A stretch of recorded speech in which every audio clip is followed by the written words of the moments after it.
Before watching the video, don't forget to subscribe the channel and enable bell notification to never miss an update from us. Hello everyone and good morning. This is Ashika, and in this video we'll be talking about daily news events. Right, so over here we'll be talking about a few news events which have been in news and are quite important for the purpose of being examination or being the interview purposes. So the criteria that we are going to follow is to make them as informative, as simple, and as directed as possible. But for those who want to attend the questionnaire as well, or want to take the quiz as well, you can take a quiz from Entri app, which is available on Google Play Store, right? So you can go to the Play Store and download this app. This quiz is available free for all the people. You can download it and you can take that everyday quiz, about 10 to 15 questions every day, depending on the day and the news events. And that will help you keep in touch for all the examination perspectives, especially for those which are objective questions, objective examinations, sorry. Right, and for other parts where you want to be informed about the news event, you can watch this event. And in case of any doubt regarding any news event, you can post them in the comment section, and we'll answer to that as soon as we can. Right, now we'll be beginning with our news event. The first one being Human Freedom Index. Now, what's in this Human Freedom Index? First of all, who published it? That is important. That is Cato Institute and Fraser Institute. Both of these institutes had published this Human Freedom Index. And what data is used in this index? This index uses data from 2008 to 2018. Right, now, what kind of data? There are about 79 indicators which are from economic and personal freedom, which are utilized in, you can say, assessing the Human Freedom Index. Like that can be the size of the government or the rule of the law, security and safety for the people, civil society, and property rights, rights of expression, right to choose religion, or freedom to trade internationally. So all of those freedoms which are required, like we have the freedoms already listed. So how many of them are actually accessible to people is what is assessed in Human Freedom Index, right? Now, before Human Freedom Index, it was in Index of Freedom in the World. This name has been changed to Human Freedom Index recently. Right, now, since 2008, personal freedom has degraded. That is what the index states as of now. As in, for India, in 2019, if we talk about the rank of India in 2019 was about 94, and we have dropped to 111 now. So that indicating that the amount of freedom has comparatively decreased in terms of freedom granted to people or what is accessible to people, right? Now, if we talk about neighboring countries, India is ahead of the neighboring countries, that being China and Bangladesh, because China has ranked 129, Bangladesh 139. So China is at 129, Bangladesh is at 139. So that being, India is comparatively better in terms, but we can't say it is better from itself, as we say the competition from itself. So it is not better from itself. If we talk about the top countries, the top three ranked countries are New Zealand being the first one, second being Switzerland, and third being Hong Kong. Now, the situation of Hong Kong is coming in doubt again. Why? Because recently China is starting to intervene in the affairs of Hong Kong, right? And because of those interventions, the people of Hong Kong might face certain restrictions in terms of their freedom, which is granted to them. That being it, the situation of Hong Kong might decline in future comparatively, right? Now, if we talk about certain arenas, first of all, the last ranked country, the bottommost was Syria, right? Syria was the bottommost ranked country, and out of the score, if we say from personal freedom out of 10, India ranks at 6.30. Freedom from out of 10, the score is 6.59. Human freedom from 10, it is 6.43, right? Right. Now, apart from that, certain freedom indexes are released separately also, right? Like Press Freedom Index. Right, now, Press Freedom Index, according to that ranking that was released in April 2020, although that ranking stated India at 142 rank, right? And internet freedom has also comparatively declined in India. Now we'll be moving to the next news event, that being E20 Fuel. Now what exactly are we talking about E20? E here stands for ethanol. So it is ethanol 20. Now what exactly is that? So E20 Fuel is to promote green fuel such as ethanol, and that being mixing ethanol in gasoline, right? Now you might have heard, we had a certain talk about that as well, that government of India is increasing the amount of ethanol in the gasoline, and that has recently been changed. Like, it was supposed to be from 2025, but now it has moved to 2020 only. Earlier, the blending, when the project had started of biofuels, at that time the ethanol blending was 10%, right? The blending was 10%. It has been increased to 20% now. That is why it is E20, that is ethanol 20. Right now, the permissible rate is 10%, as I told you, but we have not reached that place right now. We are only blending 5.6%. Right now, what are the initiatives that have been taken to enhance the ethanol production, which in turn will affect the E20? That being, first of all, National Biofuel Coordination Committee that has decided to use excess or the surplus amount of rice for production of ethanol. Right, first thing. Then, ethanol blended program, which was launched in 2003 for promotion of this purpose, that is ethanol blending, that has been brought in for the purpose, and it is going to be put in more effectively. And third of all, national policy on biofuels, which was launched in 2018. A policy on biofuels was launched for uh, which envisages the agricultural crop year, right? So that oversupply of food grains will be there, and that oversupply will be used in production of ethanol. So that was a national policy on biofuels, but for this we need approval from National Biofuel Coordination Committee. So once that is done, then this can be taken place of, right? Now, what are the challenges that we are facing? First of all, benefits there are definitely. Hydrocarbon reduces, carbon dioxide production reduces, oil import will also will reduce, because then we'll be blending the amount of ethanol. That being, the usage of fossil fuels directly is going to reduce. But the challenge is, first of all, the compatibility of vehicles with that amount. Like, the engine needs to be that compatible that it can work with 20% ethanol as well. So compatibility is very important for that blended form of gasoline that which we are planning to use, right? So that being it, moving to the next one, Electricity Rights of Consumers Rules 2020. Now this is for the first time that electricity rules have been, you can say, designed in India. Before this, there has been no such ruling that has been done. So the first time in Indian history, the Union Ministry of Power has decided to draft certain rules for electricity consumers as well, right? Now, what do we have over here? First of all, we are going to, according to the draft that has been prepared, the average number and the duration of usage per consumer per year for discoms will be fixed by the State Electricity Regulatory Committee.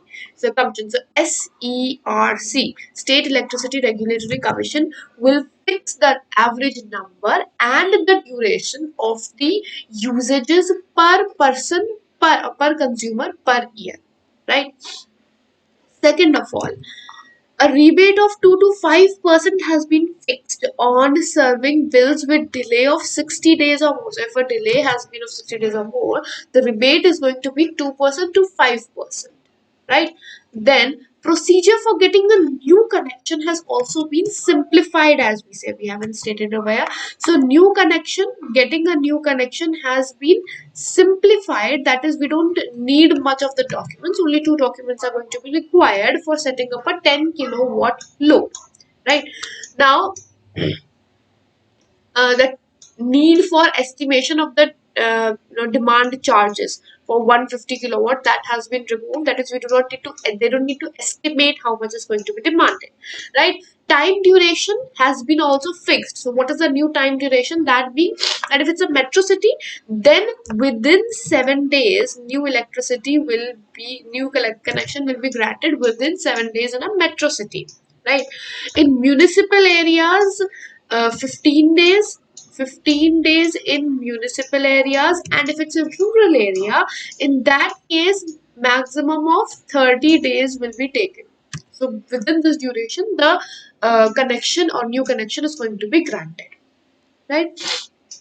Now, if someone wants to pay bill in cash, for that purpose, if the bill amount is less than 1000, cash payment can be done. Otherwise, for payments which have a billing of greater than 1000 rupees, they will have to be in digital mode or online mode via e-mitra or however you plan to do it. But you'll have to do it online if the amount is greater than 1000, to reduce the corruption charges also, and more of it, because there are a lot of confusions that happen at times. So for that purpose, like, people have a complaint that we paid, but our electricity has been cut, or they haven't included it, or they have certain or the other problem has occurred, so a date issue has occurred. So for that purpose, everything has gone online for that matter, right? Next is consumer grievance redressal forum that is going to be established, and the forum will have representatives of consumers at various levels. That is, consumers are going to be elected to the grievance redressal forum, and for those representatives at all levels will have consumer representatives. That is, it will include subdivision of ease of consumer grievance redressal, right? All right. Next is National Digital Health Mission. Now, what is here? First of all, National Data Management Policy of National Digital Health Mission has been approved as of now. Right. So, for this purpose, it has come to news that this health data management policy has been, you can say, approved. So, what does it do? It will set up a minimum standard for data privacy protection, so that the laws and regulations can be applied and they can be in compliance with that. So for that purpose, data privacy and protection standards are going to be there over here, right? Now, since all the details of every patient are going online, their privacy is required. So for that purpose, this is being set up. Now, if we talk about the National Digital Health Mission, so this was in response of National Health Policy goal, that is to adopt digital technologies. And for that purpose, there was a committee which was constituted by Ministry of Health and Family Welfare, which was headed by J. Satyanarayan. And his aim and this committee's aim was to develop a framework for national health stack. It was them who had proposed that a national digital health mission should be there. That is, everything should go digital. For that, after this whole result had come up, on Independence Day of 2020, the National Digital Health Program had been announced by the Prime Minister of India. So, what exactly is there in this digital health mission? It includes ID, digi doctors, telemedicine. Telemedicine, we have seen that has crossed a lot of number of complaints, and in Tamil Nadu and Andhra, it has been a maximum number of telemedicine, you can say, consultations that have happened. Then e-pharmacy, healthcare registry, all of these going digital is the purpose behind launching this digital health, National Digital Health Mission, right? And who had, you can say, given us this idea? This was by J. Satyanarayan Committee. Right, it was announced on Independence Day of 2020. The purpose is setting up digital health systems, creating registers, establishing standardized personal health records, making healthcare services portable nationally. All of these are going to be there, right? Then we have Astra Mk1 missile, IMSAS, and BOSS system. So what is over here? First of all, DRDO has developed all of these, right? And we'll be talking about those IMSAs I've written over here. Rest we'll be talking about in the headlines. PPT only. So if we talk about IMSAS, what exactly is this? Is Indian Maritime Situational Awareness System, and it has been given to Indian Navy. So the Naval Chief Admiral Karambir Singh has been given it, or you can say this IMSAS has actually been given to Indian Navy. Next, what we have is Astra Mk1 missile. Now, if it is a missile, who are we most possibly going to give it to? It will be handed over to, it was handed over to Air Chief Marshal, that is RKS Bhaduria. RKS Bhaduria, that being Air Chief, that is Indian Air Force has been given Astra Mk1 missile. IMSAS has been given to Navy. Right. Next, we are left with one that being the Army. So BOSS or Border Surveillance System has been given to Army Chief. Border Surveillance System has been given, and it has been given to Army Chief Manoj Mukund Narwane. That is Army Chief. So all of these three have been developed by DRDO, and they are going to be distributed. They have been distributed among the three forces, that being one for Air Army, one for Air Force, one for Navy. Right. So that is important in this. That is who has been given what do they stand for. That is the full form of boss, full form of IMSAS, right? And then we'll be moving to a few one-liners. That being, the Senator of United States has recently blocked a bill that will give refugee status to Hong Kong people. Now, that was called Hong Kong People's Freedom and Choice Act, and this has been stopped, as we can say, by United States Senator. Why has it been stopped? The reason that they have given is that it will, first of all, hamper the security, because there might be Chinese, you can say, spies which can work over here because of the China's interventions in Hong Kong area right now, right? So since China is trying to tighten up the grip of Hong Kong, there are possibilities that this bill can be used against them, and you can say there'll be spies or people who will be favoring more of Chinese government might enter US and might hamper the functioning of the country, right? So for that purpose, it has been brought, or it has been stopped. Then US President Donald Trump has recently signed a stopgap funding bill. Now, what will this give? This bill gives the lawmakers 2 more days to sort out a few issues of ongoing negotiations about 900 million US dollar aid which is going to be given to them. Right. So, a stopgap funding bill is basically used by US government to ensure that does not run out of funds for running up the federal program. So, in any fiscal year, they can take it, and this gives them a few more days, or passing the deadline that the funds can be used. Now, India and several other countries have suspended their flights from UK due to the new strain of COVID-19. That we have already made a special video on that. You can check that out, where we have discussed about the new strain. What is the new strain about? Which is VUI 2020-12/01. So we'll be talking about that in a separate video, because it demands a bit of concern over the area.